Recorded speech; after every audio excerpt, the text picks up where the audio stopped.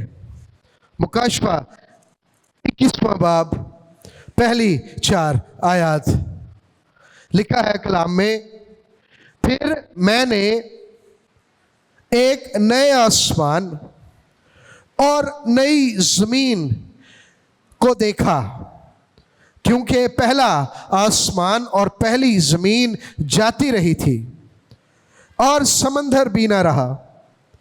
پھر میں نے شہر مقدس نئے یروشلم کو آسمان پر سے خدا کے پاس سے اترتے دیکھا، اور وہ اس دلہن کی مانند آراستہ تھا جس نے اپنے شوہر کے لیے سنگھار کیا ہو۔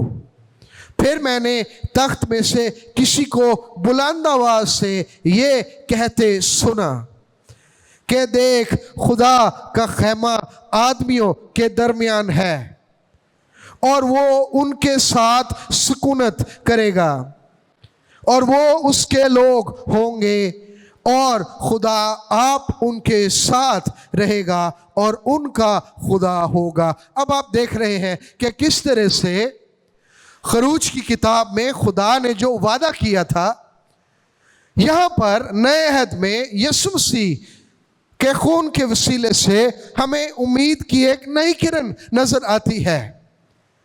تو اس سے مراد یہ ہے کہ جب ہم بات کرتے ہیں امید کی، مستقبل کی، تو یسوع مسیح میں ہمارا مستقبل وہ بڑا روشن ہے۔ یہاں پر ہمیں امید دی گئی ہے وعدہ کیا گیا ہے کہ خدا ہمیشہ کے لیے ابدیت میں اپنے لوگوں کے ساتھ سکونت کرے گا اور ہم خدا کی رفاقت اور اس کی فیلوشپ میں ہمیشہ کے لیے رہیں گے۔ تو یہاں پر ایک امید تو ہمارے لیے یہ ہے کہ ایک پوری ابدیت ہے، ایک ایٹرنٹی ہے جو ہمارا انتظار کر رہی ہے۔ جب ہم اس جہان کے دکھوں کو دیکھتے ہیں، کئی باتیں وہ ہمیں سمجھ نہیں آتی۔ شاید آپ بھی کئی ایسے حالات سے گزر رہے ہوں، بہت سے سوال ہوں آپ کے دل میں جن کا جواب ابھی آپ کو نہیں ملا۔ کئی ایسی سٹرگلز ہو سکتی ہیں جس میں سے ہم گزرتے ہیں، مصیبت ہو سکتی ہے، مسائل ہو سکتے ہیں۔ انسان کانسٹنٹلی سوچ سکتا ہے کہ خدا کیوں میرے ساتھ یہ چیزیں بار بار ہو رہی ہیں، گو کہ آپ ایماندار ہیں، پھر بھی آپ کشمکش میں سے گزرتے ہیں۔ لیکن آج پیغام یہ ہے، دوسرا وعدہ ہم سب کے لیے، کہ جس عہد میں میں اور آپ شریک ہوئے ہیں وہ عہد کوئی عام عہد نہیں ہے۔ اس میں خدا نے ہمارے ساتھ ابدیت کا وعدہ کیا ہوا ہے، ایٹرنٹی کا وعدہ کیا ہے۔ جو دکھ یہاں پر ہیں وہ یہیں رہ جائیں گے، آسمان پر نہیں ہوں گے۔ اسی وعدے میں اگر آپ آگے پڑھتے جائیں، اسی امید میں، تیسری آیت کے بعد چوتھی آیت میں تو کیا خوبصورت وعدہ لکھا ہے، اور وہ یعنی کہ خدا خود برہ خود ان کی آنکھوں کے سب آنسو پونچھ دے گا۔ یعنی کہ ایوری ٹیئر،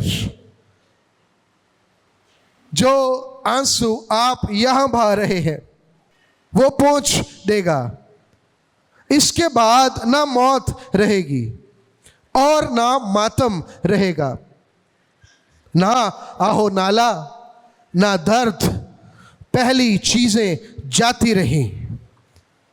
خوبصورت امید ہم سب کے لیے آج ہم خدا کے کلام سے میرے عزیزو تسلی پا سکتے ہیں۔ اکثر ہم اپنے فیوچر مستقبل کے لیے پریشان ہو جاتے ہیں۔ کئی سارے کرسچنز بھی ہیں، وہ سٹارز، ہوروسکوپ، اس کو دیکھ کر اپنے مستقبل کا اندازہ لگانے کی کوشش کرتے رہتے ہیں، جبکہ خدا کے کلام میں ہمارے لیے ایک دائمی امید ہے، اور وہ امید یہ ہے کہ جب میں مسیح کے ساتھ شریک ہوں تو میں ابدیت میں اس کے ساتھ عبدالآباد جیتا رہوں گا، جہاں کوئی دکھ نہیں ہوگا، کوئی درد نہیں ہوگی، کوئی آنسو نہیں ہوگا۔ یہ ہمارا مستقبل ہے۔ کیا تو اپنے مستقبل کے لیے پریشان ہے آج صبح؟ تو خدا کے اس وعدے کو لے لیجئے اپنی زندگی کے لیے کہ یس، اس دنیا میں اکثر ہم دکھ سے گزرتے ہیں، لیکن ایک کرسچن وہ نا امید نہیں ہوتا۔ ڈپریسڈ ہو جاتے ہیں، دکھی بھی ہو جاتے ہیں، سیڈ بھی ہوتے ہیں۔ اگر کوئی یہ کہہ دے کہ جی میں کرسچن ہوں، میں کبھی دکھی نہیں ہوتا، کبھی سیڈ نہیں ہوتا، یہ بھی جھوٹ ہے۔ ہم دکھی بھی ہوتے ہیں، سیڈ بھی ہوتے ہیں، لیکن یسوع کا شکر ہو کہ ہم کبھی نا امید نہیں ہوتے، کیونکہ یسوع میری دائمی امید ہے۔ مسیح کے لیے زوردار تالیاں ہم بجا سکتے ہیں۔ کیا خوبصورت امید اس نے ہمیں دی ہے، یسوع کا شکر ہو۔ ہیلیلویا۔ تیسری بات، آخری بات ہے یہ، ٹیکسٹ میں اگر ہم واپس چلیں، اس ٹیکسٹ میں ایک بات وہ اکثر مجھے پریشان بھی کرتی تھی، وہ یہ ہے، اگر ہم دیکھیں تو مسیح نے کہا، اس نے حکم دیا کہ تم ایسا کرو، لیکن مسیح نے خود اس بات کا تذکرہ کیا 18ویں آیت میں، کیونکہ میں تم سے کہتا ہوں کہ انگور کا شیرہ اب سے کبھی نہ پیوں گا جب تک خدا کی بادشاہی نہ آ لے۔ میں اکثر اس بات سے حیران ہوتا تھا کہ مسیح نے کیوں کلیسیا کو، یعنی کہ اس وقت شاگردوں کو، رسولوں کو یہ حکم دیا۔ اس نے کہا کہ تم ایسا کرنا میری یادگاری میں، لیکن میں اس انگور کے شیرے کو نہ پیوں گا۔ میں اکثر سوچا کرتا تھا کہ کیوں مسیح نے ہمیں یہ حکم دیا ہے اور وہ خود یہ کام نہیں کرتا۔ ایک دن اس بات کی سمجھ آئی تھوڑی سی، وہ یہ بات تھی کہ اکثر کئی ثقافتوں میں اگر آپ کسی قریبی شخص کے ساتھ بیٹھے رفاقت کر رہے ہوں، چائے وغیرہ عام پیش کی جاتی ہے، ہمارے کلچر میں بھی گیسٹ آتے ہیں ان کو ہم چائے پیش کرتے ہیں۔ تو ایک دن میں بھی ایک دوست کے ساتھ، ایک فیملی کے ساتھ ہم بیٹھے ہوئے تھے، تو وہ چائے سرو کر رہے تھے، تو میں نے انہیں کہا کہ بس اب میں اور چائے نہیں پی سکتا۔ اس شخص نے کہا 1 منٹ ٹھہر جائیں۔ اس نے ایک پیالہ لیا اور وہ بھر دی چائے۔ میں ان سے کہہ رہا تھا کہ پلیز میں اور یہ نہیں پی سکتا۔ کہتا نہیں یہ آپ کے پینے کے لیے نہیں ہے۔ تو مجھے سمجھ نہیں آئی، میں نے کہا پھر اس کا کیا کرنا ہے؟ کہتا ہے آپ میرے دوست ہیں، یہ چائے کا کپ میرے کلچر میں نے اس لیے بھر کے رکھا ہے کہ یہ پیا نہیں جائے گا، یہ اس علامت کے ساتھ اسی میز پر چھوڑ دیا جائے گا کہ ایک دن آپ دوبارہ آئیں گے اور ہم پھر ملیں گے۔ اس امید کے ساتھ ہم اس کپ کو بھر کر چھوڑ دیتے ہیں۔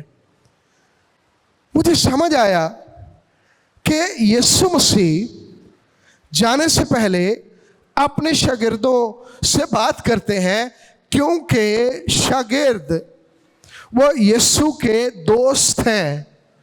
مسیح اس امید میں کہ وہ واپس اپنے دوستوں کے پاس آئے گا اور ہمیشہ کے لیے ان کے ساتھ رہے گا، اس امید میں انہوں نے کہا کہ یہ شیرہ اب میں نہیں پیوں گا جب تک میں دوبارہ اپنے دوستوں کے ساتھ اس کو خدا کی بادشاہی کی تکمیل میں نہ پی لوں۔ اس سے تیسرا پوائنٹ جو میں نے اخذ کیا ہے وہ یہ ہے کہ یسوع مسیح نے اپنے شاگردوں کے لیے اور آج ہمارے لیے یہ فرینڈشپ کا پیالہ ہے، دوستی کا پیالہ ہے جو اس نے دیا۔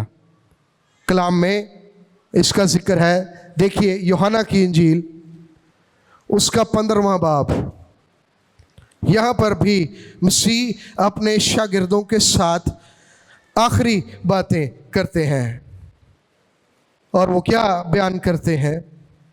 یوحنا کی انجیل اس کا 15واں باب، اس کی 15ویں آیت، یہاں پہ بھی بڑی خوبصورت ایک ٹائٹل میرے اور آپ کے لیے جو اس کے شاگرد ہیں۔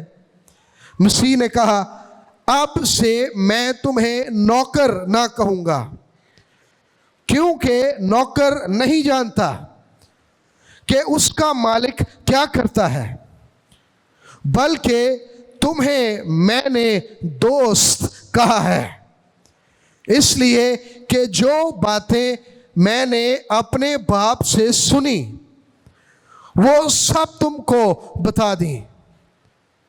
تم نے مجھے نہیں چنا بلکہ میں نے تمہیں چن لیا اور تم کو مقرر کیا تاکہ جا کر پھل لاؤ اور تمہارا پھل قائم رہے، تاکہ میرے نام سے جو کچھ باپ سے مانگو وہ تم کو دے۔ میرے عزیزوں، تیسری بات اس ٹیکسٹ میں آج ہماری تسلی کے لیے، کیا پریویلیج ہمارے پاس ہے مسیح کی کلیسیا کے پاس، جب ہم یسوع پر ایمان رکھتے ہیں تو مسیح نے کہا تم میرے دوست ہو۔ خدا اپنی مرضی ہم پر ظاہر کرتا ہے۔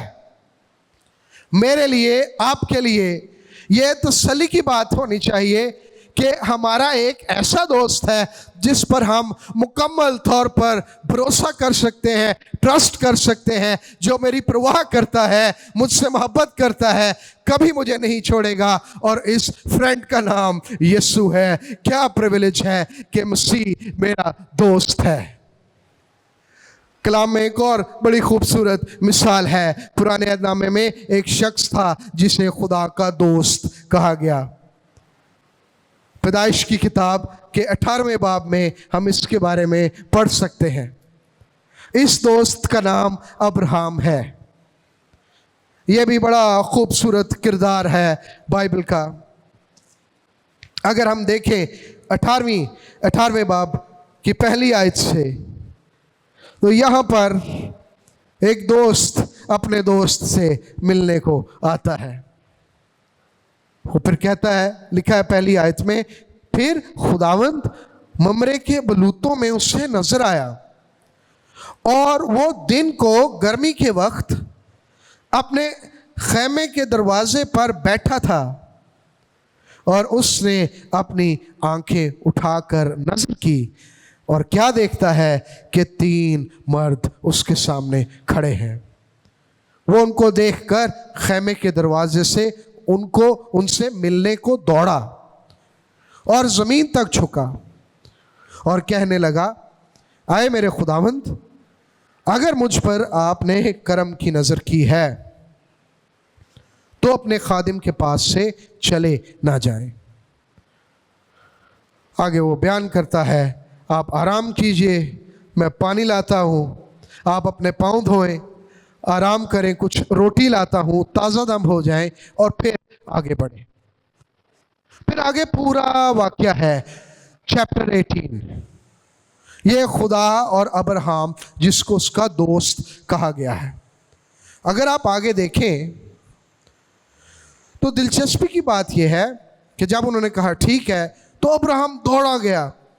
لکھا ہے ڈیرے میں سارا کے پاس، اور اس سے کہا 3 پیمانہ باریک آٹا جلد لے، اسے گوندھ لے، پھلکے بنا۔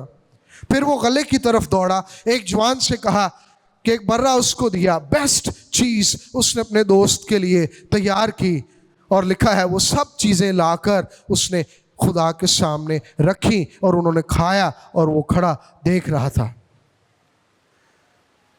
میں سوچتا ہوں آئرونیکلی سی بات ہے، خدا تو ہر جگہ موجود ہے۔ اچھا، وہ آسمان چھوڑ کر، میں اکثر سوچتا ہوں آسمان چھوڑ کر وہ ابراہم کے پاس بیٹھا ہوا ہے، اس کو اس کی زندگی میں دلچسپی ہے۔ وہ اس سے پوچھتا ہے تیری بیوی سارا کہاں ہے، اس کا کیا حال ہے۔ وہ سارا سے بھی بات کرتا ہے، اور آگے چل کر جب وہ اٹھ کر جانے لگتے ہیں، اگر آپ یہ پورا چیپٹر پڑھیں تو خدا کہتا ہے کہ کیا میں اب جو کرنے کو ہوں میں اسے ابراہم سے پوشیدہ رکھوں، ابراہم سے تو یقیناً ایک بڑی قوم پیدا ہوگی۔ میں سوچ رہا تھا کائنات کا خدا جس کے اختیار میں ساری چیزیں ہیں، جو فیصلے کرتا ہے قوموں کے، سدوم اور عمورہ کا اس نے فیصلہ کر لیا، اور وہ مشورہ کس کے ساتھ کر رہا ہے؟ ایک انسان کے ساتھ، ابراہم کے ساتھ۔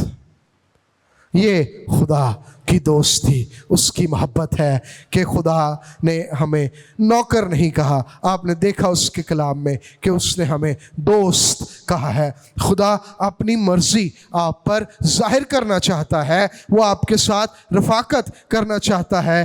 اگر آپ اپنی زندگی میں یہ سوچ رہے ہیں اکثر کہ میں اکیلا ہوں، کوئی مجھے نہیں سمجھتا، اکثر ہم ایسے خیالات سے بھی دوچار ہو جاتے ہیں، کوئی میری پرواہ نہیں کرتا، کوئی میری سننے کو تیار نہیں ہے۔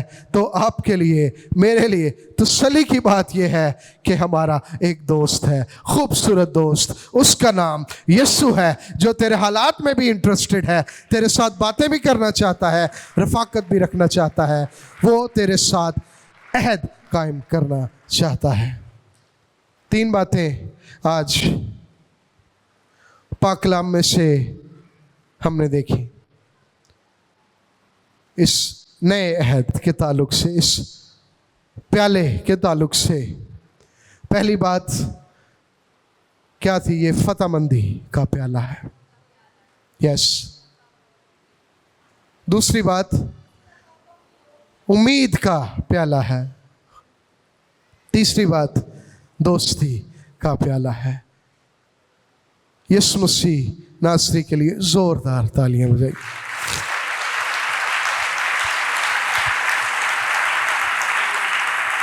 ہیلیلویا، خداوند کی تعریف ہو۔